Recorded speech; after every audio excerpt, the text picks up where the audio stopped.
एक हिरन और एक कौवा पक्के दोस्त थे। एक दिन कौवे ने हिरन को एक सियार के साथ देखा। सियार बहुत चालाक जानवर माना जाता है। कौवे ने अपने दोस्त हिरन को समझाया कि सियार पर भरोसा नहीं करना चाहिए।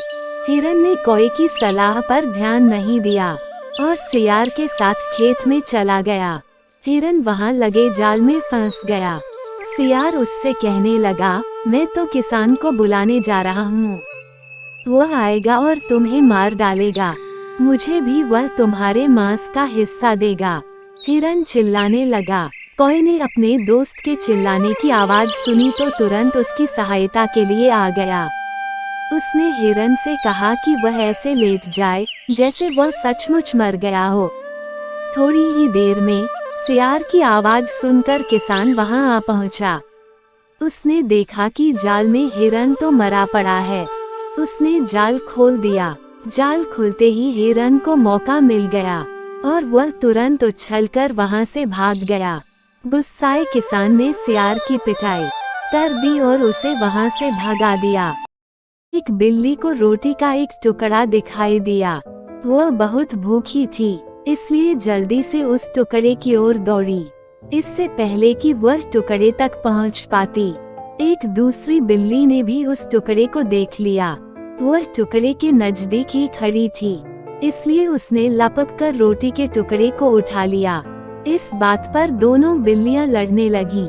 मैंने इसे पहले देखा था, इसलिए यह मेरा है, पहली बिल्ली बोली।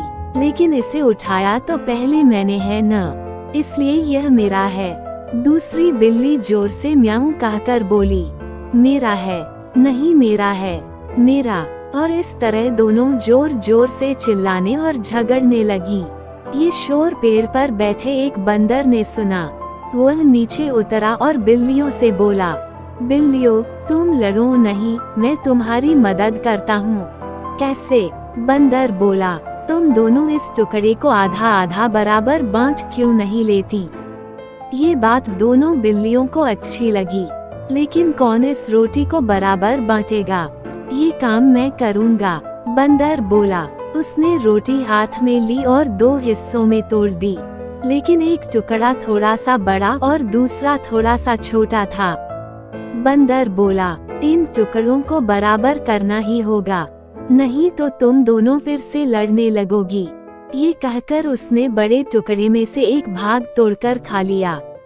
लेकिन ये क्या, अब दूसरा टुकड़ा बड़ा हो गया। उसे छोटा करने के लिए उसने इस बार दूसरे टुकड़े में से एक भाग तोड़ा और खा गया। अब परेशानी यह हुई कि पहले वाला टुकड़ा बड़ा हो गया, तो उसने अब पहले वाला टुकड़ा लिया और उसमें से थोड़ा सा खा गया। बिल्लियां चुपचाप खड़ी देख रही थी और बंदर को कुछ कह भी नहीं पा रही थी। देखते ही देखते बंदर ने एक एक भाग खाते खाते सारी रोटी खत्म कर दी और खौं खौं करते हुए भाग गया। और बिल्लियां बेचारी क्या करती, उनकी लड़ाई में बंदर ने उनका फायदा जो उठा लिया था।